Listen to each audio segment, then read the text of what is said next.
way they talk about religion, the way they talk about even Jesus Christ, peace be upon him, it is they don't understand how Muslims love and respect their Prophet.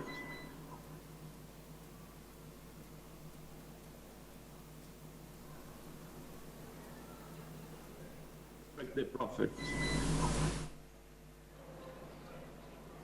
It is they don't understand how Muslims love and respect their Prophet.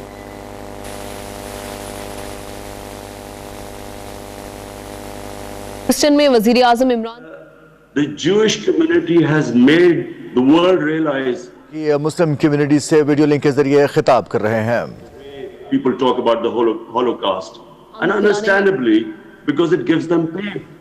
Similarly, the Muslim community must make them realize in the Western countries that how much it affects us when our Prophet is ridiculed, or like when Salman Rushdie, and it all started with that, when he wrote the satanic verses, mocking our Prophet. And the West could not understand the reaction. So if we sensitize them about our feelings, our love, affection for our Prophet, and this will create a better understanding that you cannot use freedom of speech. You cannot use that to hurt the sentiments of 1.3 billion people. My second point is about Islamophobia. Now, what the Western countries must realize, that there is only one Islam, and that is the Islam of Prophet, peace be upon him. Like in every human community, they are moderates, they are radicals, they are intellectuals, and they are extremes. Same in the Muslim community. But there is only one Islam. So when terms like Islamic terrorism are used, unfortunately, this creates what I believe one of the main reasons it creates Islamophobia. Because when words are used like this is a radical Muslim, or this is a Muslim extremist, or Muslim terrorist, how is the man in the street in the Western society supposed to distinguish between what is a moderate Muslim and what is a radical Muslim?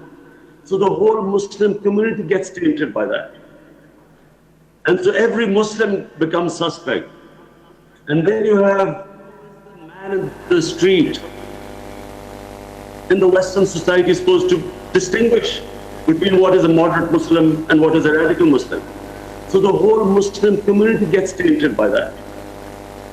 And so every Muslim becomes suspect. And then you have people like the gunman who walks into a mosque.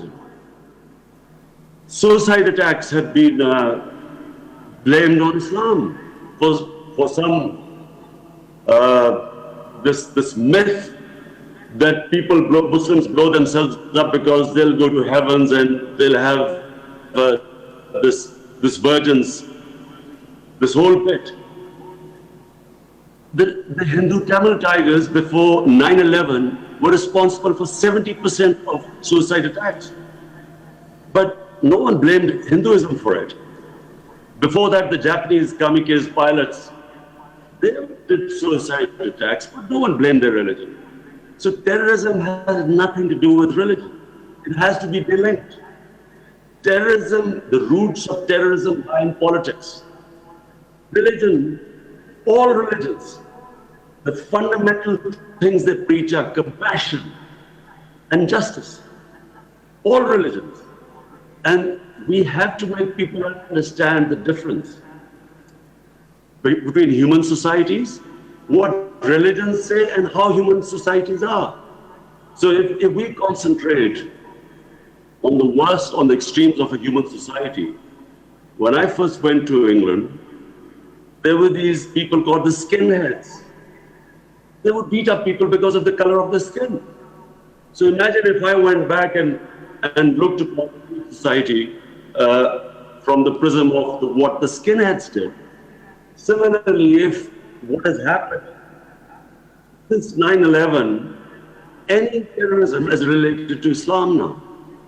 And this has done two things. One, it has created Islamophobia. What I'm talking about, these gunmen, Muslims being targeted. But secondly, it has delegitimized Muslim freedom struggles. So for instance, in Kashmir, after 9/11, the Indian government could suppress the people by using the word Islamic terrorism. And if the word Islamic terrorism came about, all worries about human rights, about justice disappeared. People in the Western countries, the moment a movement was labeled Islamic radicals or terrorism, that was it. The whole Western world would have cast a blind eye on it. They wouldn't talk about it. And so Muslims were crushed by governments using the word Islamic terrorism. My third thing, and this is probably the most serious thing which is confronting Muslims right now, and I'm talking about almost 200 million Muslims of India. You see, I also know Indian society. I have, through cricket, I have had love and affection in India. I know India, which is confronting Muslims right now, and I'm talking about almost 200 million Muslims of India. You see, I also know Indian society. I have, through cricket, I have had love and affection in India. I know India, a lot of friendships in India. But what has happened in India right now needs to be told to the Western world. I'm trying my best, but from Islam's platform, you have to make a concerted effort to make people understand this phenomenon which has taken over India. You have to make the Western societies understand RSS. RSS was created in 1925. RSS was by Hitler, by Mussolini. It was a fascist ideology which believed in Hindu supremacy. It believed in Hindu supremacy and at the same time was filled with hatred of Muslims. They blamed the centuries of Muslim rule in India for why the Hindu civilization couldn't reach its peak. It believed, as I said, in the racial supremacy of the Hindu civilization. It believed in ethnic cleansing of Muslims from India. It believed that India was only for Hindus. And this, if you read what the founding fathers of the RSS movement said, like Golwalkar, in this day and age, it is extremely easy for all of you to Google it. Just Google and find out the origins of RSS. Who were their founding fathers? Who were the role models of the founding fathers? What was their philosophy?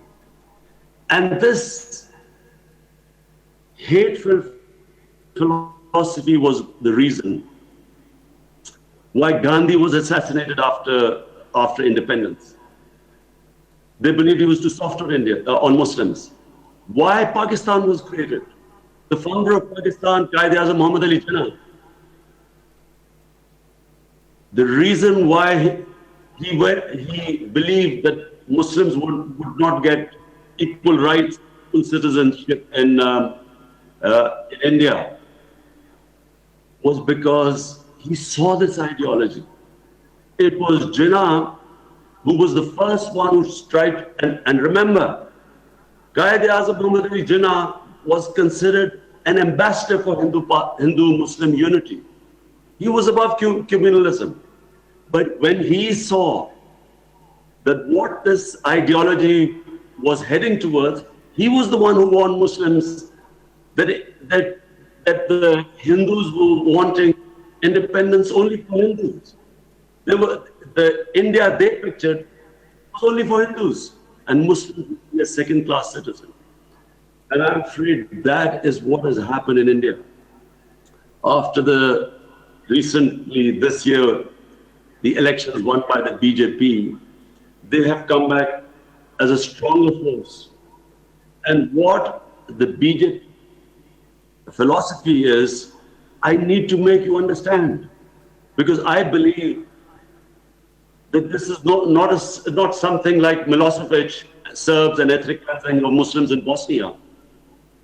We are talking about 1 billion, a country of over 1 billion people with nuclear weapons, taken over by an extreme philosophy, ideology.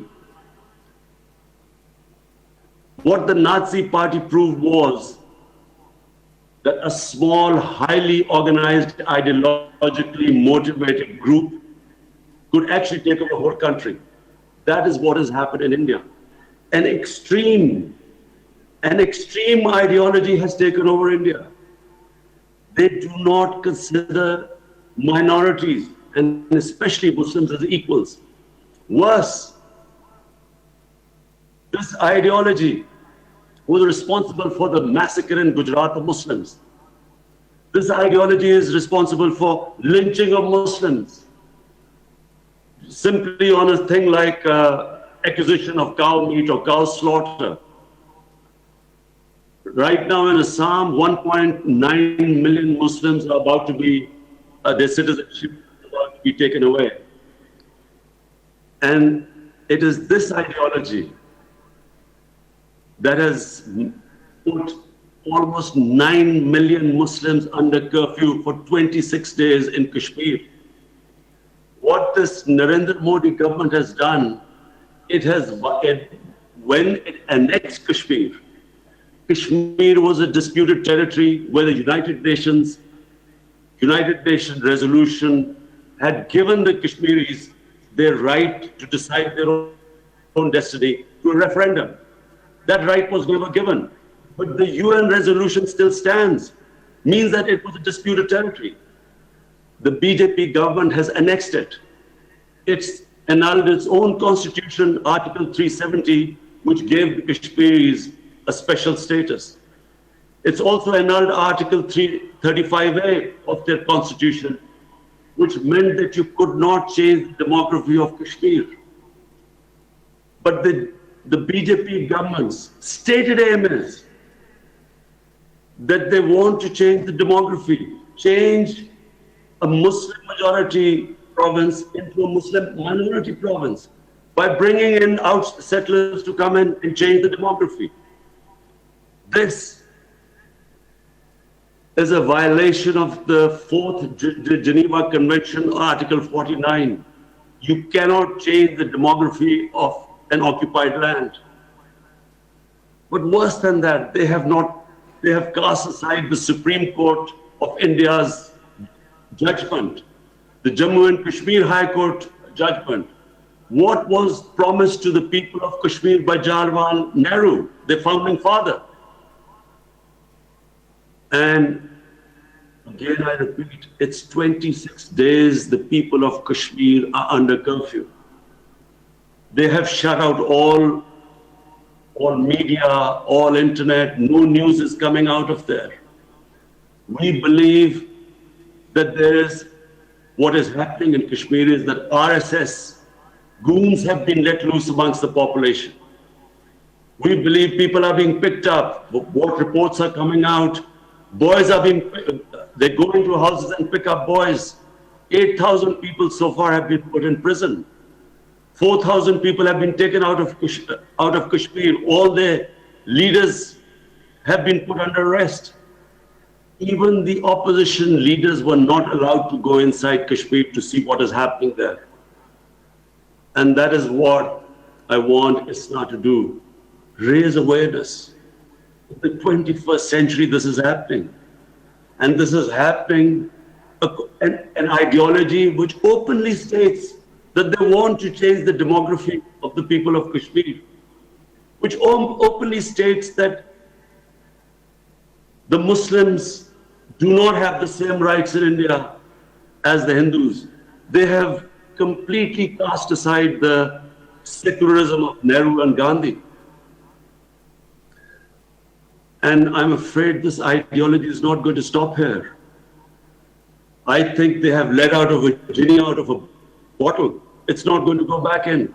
This genie of hate, of Hindu supremacy. It's not just the Muslims who are going to be a threat. And I am, again, almost 200 million Muslims in India. What is going to happen to their future? It's also going to go after Christians. Already there have been attacks on the Christian churches. Christians have been tried to reconvert it into Hinduism. Dalits are not going to be spared. Soon Sikhs, the Sikh community, even they will suffer after a while. Even the Indians who do not agree with this ideology. The whole, as I repeat, the secular India concept, the plural India concept, everything is at threat. In Pakistan, we fear in Pakistan that we are not dealing with a rational government in India.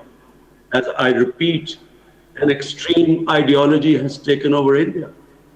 We believe, like it happened in February, when Indian soldiers were killed because a young 20-year-old boy got radicalized by the security forces.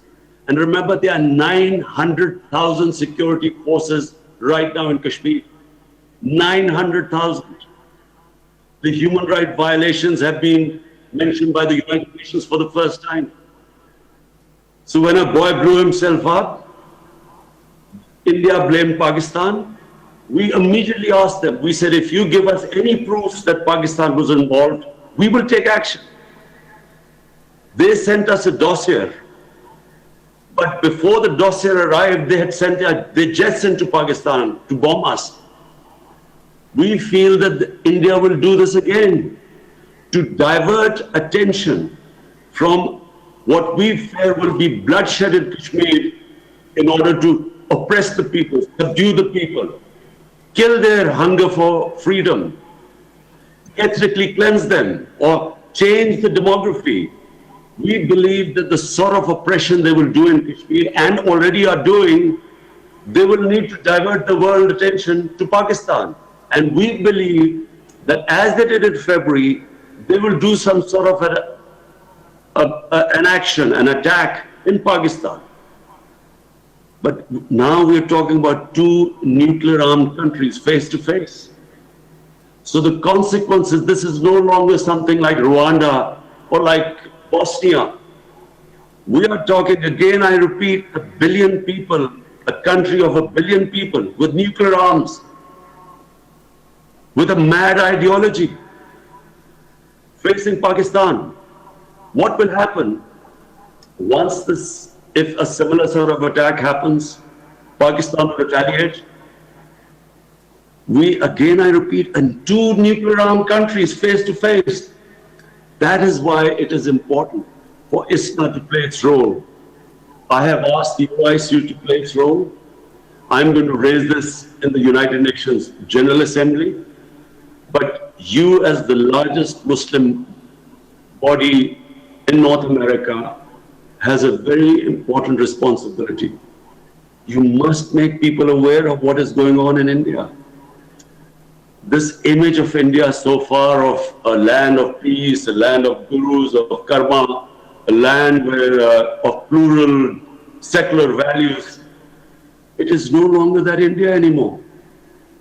The previous Home Minister of India, which was a Congress Home Minister, his public statement that in the RSS camps, terrorists are being trained.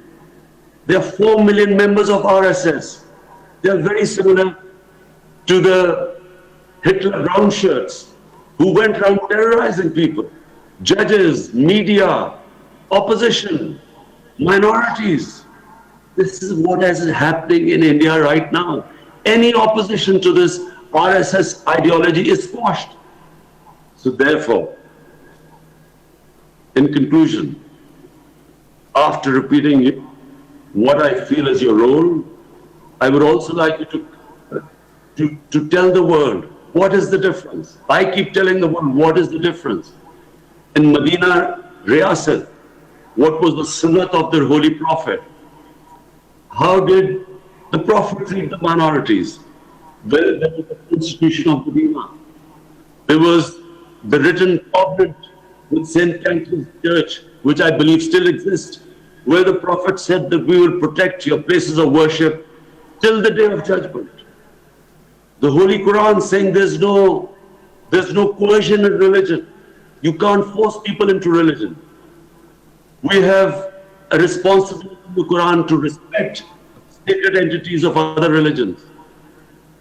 The famous incident of Hazrat Ali as Khalifa, as the head of state of Medina, he loses a case against a Jewish citizen.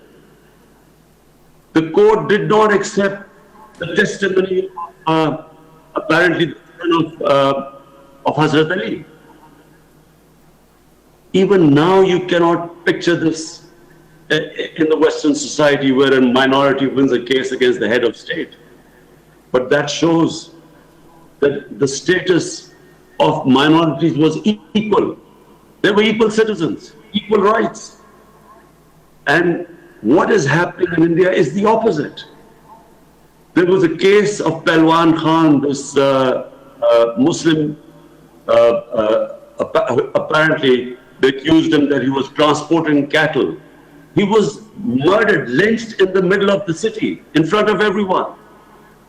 The court just let off all the 6 people who were responsible, who everyone saw killing this man. This is what is happening in India right now. Even the courts are scared to give judgment against this RSS ideology. Hence, I conclude the responsibility of ISNA is great. You should raise this awareness. You should raise your voices. You should approach your members of Congress, senators, make them understand what's happening. Meanwhile, I'm trying my best, as I repeat, I've spoken to the head of states of Muslim countries. I made them understand that what we are dealing, I repeat, is an ideology. You can't reason with this. In India, and I repeat, India is at threat. All the people, intellectuals who oppose this, and I know India. People in India who are intelligent, educated, who believed in the Gandhi and Nehru secular values, do not agree with it. But there's an atmosphere of fear in India, especially after BJP won its second election. I again thank you very much for giving me this platform.